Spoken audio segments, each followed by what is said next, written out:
Então, pessoal, vamos continuar aqui na aula de resistores. Eu vou colocar aqui o layout da placa. Estamos aqui com uma placa de um Moto G2 e a gente vai mostrar para vocês aqui como é o resistor e como é que faz para medir esse componente na prática, né? Então vou mostrar para vocês aqui agora. Resistores, pessoal, são sempre esses componentes aqui, ó, né? Em grande maioria esses componentes pretinho aqui, sempre pequenininho, né? Alguns resistores ficam mais ou menos desse tamanho, só que a gente não deve pegar o ônibus pela cor, né? Como diz o ditado. A gente não pode ter a certeza de que esse componente é um resistor sem antes a gente fazer uma análise com o esquema elétrico. Então por isso que é de suma importância a gente também conhecer um pouco de esquema elétrico, né? E a gente vai passar nas próximas aulas aí também aulas sobre esquema elétrico. Então aqui, pessoal, temos aqui vários resistores, né? Na placa toda, se você perceber, você vai encontrar vários componentes desse. Aqui é o próximo à memória, né? Que essa parte da memória e processador, setor lógico da placa do aparelho, sempre trabalha em grande parte aí com malhas de baixa resistência. A gente também vai falar sobre isso em outras aulas. Só que está sempre presente, ó. Resistor aqui próximo ao botão power, né? Resistor próximo aos botões de volume. Aqui também temos outros resistores. Aqui abaixo da placa temos aqui um amplificador de áudio. Também temos resistores por perto. Então toda parte da placa, né? Parte de microfone, câmera, sempre tem esses componentes. Só que como eu já falei, antes de a gente for medir o componente, a gente tem que analisar para ter certeza que componente é esse, né? Porque a gente pode estar medindo um filtro achando que é um resistor, né? Medindo uma bobina achando que é um filtro, né? Um capacitor achando que é um termistor ou vice-versa. Então a gente precisa do esquema elétrico, né? Para saber. Às vezes quando a gente não tem o esquema elétrico, né? A gente busca na internet e de forma nenhuma a gente encontra. Então a gente tem que tentar se virar aí com a própria experiência de bancada, né? Mas eu vou mostrar aqui para vocês. Eu tô com o layout da placa do Moto G2 e eu vou pegar mesmo aqui, ó, nessa parte de cima da placa temos uns componentes aqui, né? Bem que são esses componentes. A gente vai analisar esses componentes aqui, ó, ok? Que são bem parecido com resistores, né? Na prática, né? Na teoria. Vamos ver se na prática funciona. Então, vou dar um zoom aqui. A gente vai verificar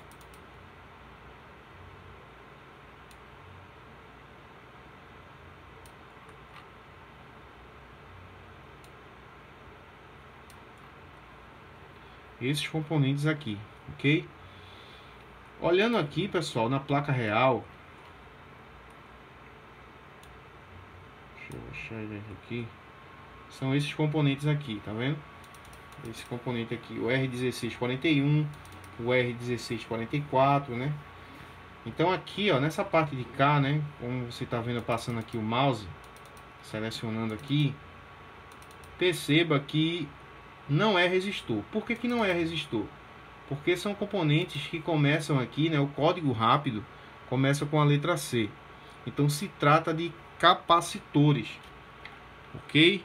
O esquema elétrico do aparelho está me mostrando que esse componente aqui, esses componentes são capacitores e esses são resistores. Mas você pode perceber que tem praticamente, né? Bem parecido eles aqui. Se eu pegar aqui um capacitor desse, vamos ver aqui no esquema elétrico se realmente o esquema elétrico mostra que é um capacitor, né? Se eu colocar aqui,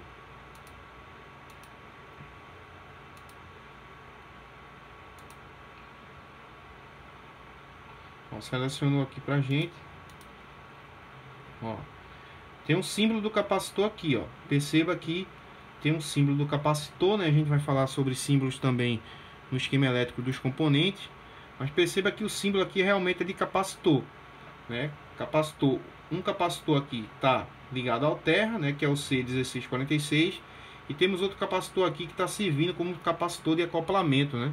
Ele está aqui ligado na malha, praticamente na malha positiva, né? Não tem aterramento esse capacitor. Então, ó, o C1649 ele é um capacitor de 10 nanofarad, né? E aqui na frente, pessoal, a gente tem aqui, ó, a simbologia do resistor, né? Então, esse componente, né, o R1641, ele é o resistor. Por quê? Porque aqui no esquema elétrico mostra que esse componente ele é representado pela letra R.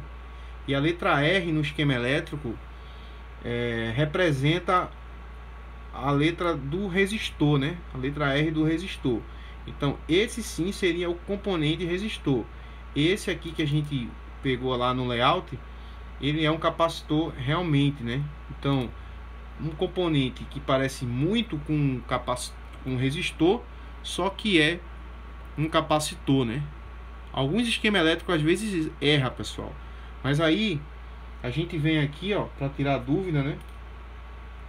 A gente vem aqui no esquemático e vê aqui a simbologia e analisa aqui como é que ele está ligado na placa. Então aqui a gente percebe que realmente é um capacitor, né? E se eu pegar aqui na placa, vamos fazer uma análise aqui. Eu vou colocar aqui na escala sonora o meu multímetro. Vou aterrar a ponteira preta no terra e com a ponteira vermelha eu vou verificar esse componente. Note que em um lado ele bipa, do outro lado ele não bipa, né? Que esse capacitor seria o 1646. Nesse outro 1649, perceba que ele não bipa nem um lado nem o outro lado. Por que ele não bipa? Porque aqui no esquema elétrico mostra que ele não está ligado ao terra. 1649, vamos copiar e vamos certificar se realmente é esse capacitor aqui, né? Ó, cadê 1649? Esse capacitor aqui de cima. Então vamos ver se esse capacitor está bipando dos dois lados, né? Vamos ver se tem erro no esquema elétrico ou não. Ó, não bipa de um lado, não bipa do outro lado. Ou seja, realmente é um capacitor de acoplamento. Capacitor que está ligado, né, na malha positiva, não tem aterramento nesse capacitor. Então ele está correto aqui. O que eu quero passar para vocês aqui é justamente isso. Não tentar identificar o componente apenas pela análise visual. A gente precisa certificar realmente que esse componente é o componente que a gente vai medir. Então, para a gente medir um capacitor, né, a gente vai ver em outra aula falando sobre capacitor. Só que a gente já dá para ver aqui que realmente é um capacitor, né? Que realmente procede ali com o que o esquema elétrico está falando, né? Então, não bipa nenhum dos lados. Aqui também não bipa, né? Aqui não bipa. E esse no final aqui, ele vai bipar porque ele está ligado ao terra. Ok? Esse aqui não bipa, esse não bipa, esse não bipa e esse também não bipa. Então esses quatro capacitores a gente vai verificar aqui agora, né? Primeiro a gente vai verificar o R1641. Vamos copiar ele aqui e vamos aqui no esquemático, né?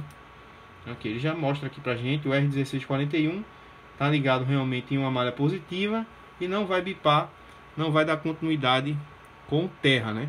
A gente vai explicar também sobre isso depois, em outras aulas também. Só que uma aula vai puxando outra aula.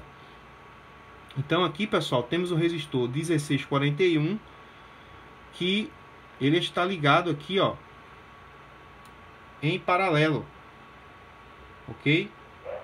Está ligado aqui uma malha, né, SPK, que é uma malha de speaker, que seria uma malha referente a áudio do aparelho, né, e IN aqui de entrada, né. Esse IN de entrada aqui, né, mostra aqui essa tensão, ó, tá mostrando aqui, ó, pra gente, né, ó, tem uma tensão passando aqui, né. Só que quando ela passa pelo capacitor, essa tensão ela vai esbarrar aqui e vai passar apenas uma pequena frequência, né? Vai passar pelo resistor, né? Um resistor de 30k ohms, mais ou menos 1% de tolerância, né? Temos um capacitor aqui de 30k ohms. Então, eu vou verificar essa resistência agora, se realmente tem essa resistência nesse resistor. E tá seguindo aqui, ó, nessa malha, né, de T_SPK, né, _in, _p, né, que seria uma malha de áudio de entrada, né, positiva. Aqui temos uma malha SPK, né, que seria uma malha de áudio entrada menor, né, seria aqui uma malha negativa. Então, pessoal, já deu para a gente entender aí mais ou menos como funciona esse componente, né? O resistor, ele trabalha justamente para se opor à passagem de corrente. E para a gente ter certeza, a gente vem aqui no esquema elétrico e se certifica se realmente é um resistor ou se é um outro componente, né? Para a gente não estar medindo um componente errado, achando que é um componente e na prática aí está sendo outro. Então aqui temos 30 k ohms. Então vamos verificar aqui se realmente tem 30 k ohms aqui.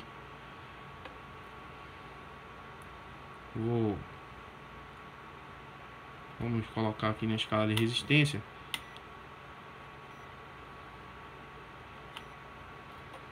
E vamos fazer a medição do componente, né? Tem uma resistência aqui de 80 k ohms, né?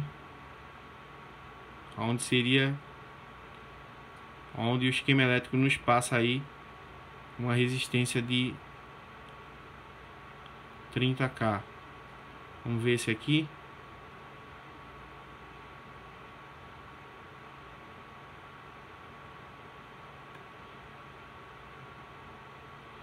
Ó, 215 k ohms. Esse outro 200 e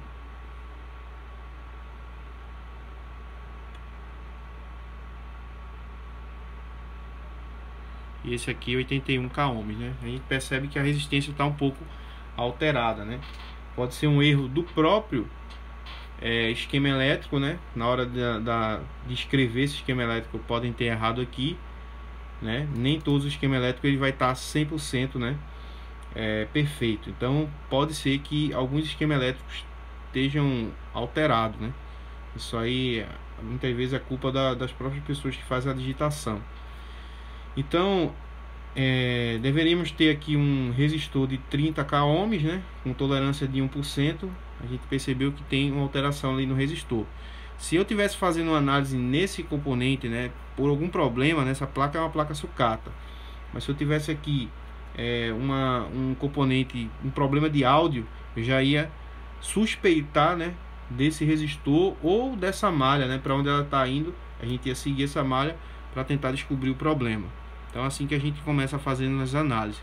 Então é isso, pessoal. A gente já viu aqui nessa aula, né, como os resistores, né, como achar ele no esquema elétrico e como fazer a medição do resistor, né? Sempre está utilizando a escala de ohms e sempre está fazendo a medição em cima do componente, né? Não coloque aqui no terra e vá fazer uma medição, não. Vamos botar aqui, vamos ver. Perceba que a resistência, quando eu coloco no terra, né, ela muda. Estamos com 4.2 mega ohms ali, né? Aqui também, ó, 5.2 mega ohms. Então o correto é você colocar sobre o componente, né, para você achar a resistência correta. Beleza, pessoal? Então é isso aí, pessoal. A gente findou aqui a aula sobre resistores, né? Claro, quando a gente estiver fazendo análise de circuito, a gente vai falar mais sobre esse componente. Só que a gente já mostrou aqui para vocês como identificá-los e como fazer a medição desse componente, né? Então é isso, pessoal.